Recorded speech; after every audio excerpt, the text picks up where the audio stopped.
bienvenue dans ce point marché du mois de novembre. Alors aujourd'hui, j'aimerais vous entretenir de 4 sujets.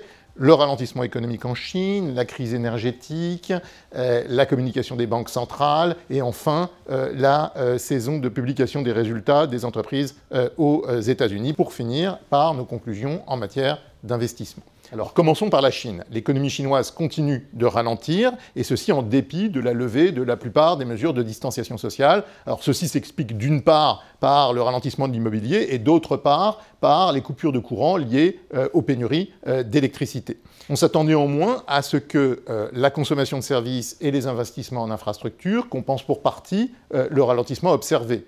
Au final, nous avons revu à la baisse nos prévisions de croissance pour l'année en cours de 8,3 à 7,7% et pour l'an prochain de 4,9 à 4,7%.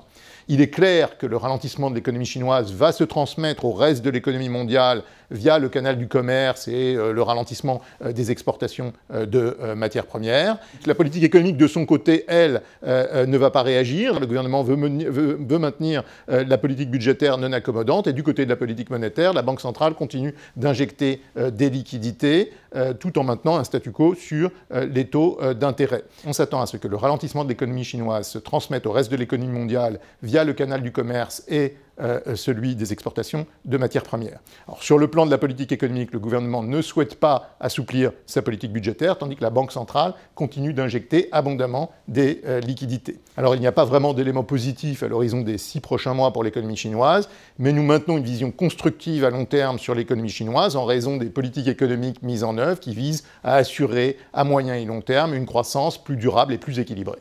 Alors venons-en à la crise de l'énergie. Les cours du gaz naturel se sont envolés au cours des dernières semaines, notamment en Europe. Il y a un déséquilibre marqué entre l'offre et la demande de gaz, en Asie, notamment en Chine, et en Europe. En Chine, la difficulté à produire du charbon et la moindre production d'énergie hydroélectrique en raison des faibles précipitations ont accru le déséquilibre entre offre et demande. De son côté, l'Europe va affronter l'hiver avec un niveau de stock très faible, ce qui suscite naturellement des inquiétudes sur une augmentation supplémentaire du prix du gaz, notamment si l'hiver devait être très rigoureux. Et malgré les déclarations de bonne volonté de Vladimir Poutine, il sera très difficile, nous pensons, à la Russie d'accroître ses exportations de gaz naturel à court terme.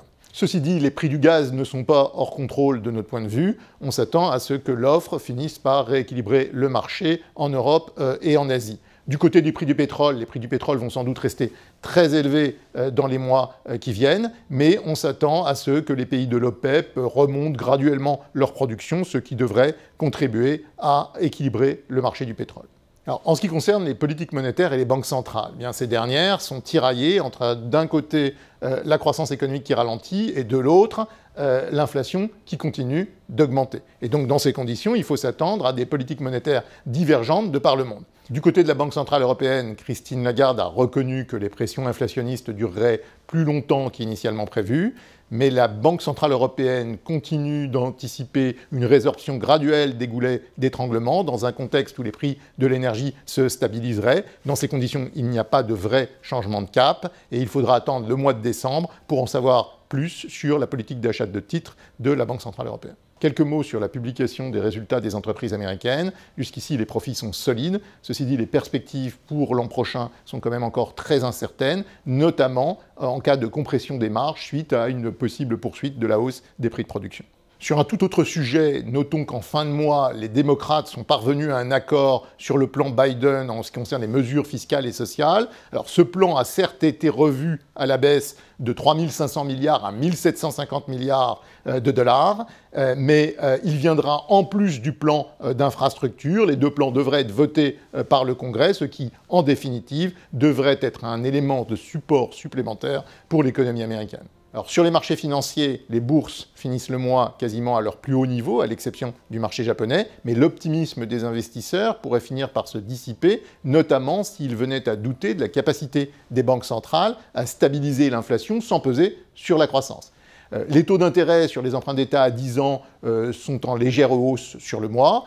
Du côté des devises, on observe une appréciation d'à peu près 2% du yen et du sterling face au dollar. Enfin, les prix du pétrole s'inscrivent en hausse de 10%. Quelle conclusion en matière d'investissement? Eh bien, nous ne changeons pas de cap, nous restons globalement neutres sur les actions et attendons de meilleurs points d'entrée car les risques baissiers persistent. Du côté des marchés obligataires, nous continuons d'être positionnés pour tirer parti d'une remontée des taux d'intérêt, même si nous ne pensons pas qu'il y aura une remontée brutale des taux d'intérêt. Et nous restons positionnés sur les crédits, car avec la reprise, les fondamentaux se sont améliorés, mais plus que jamais, la sélection des titres s'impose.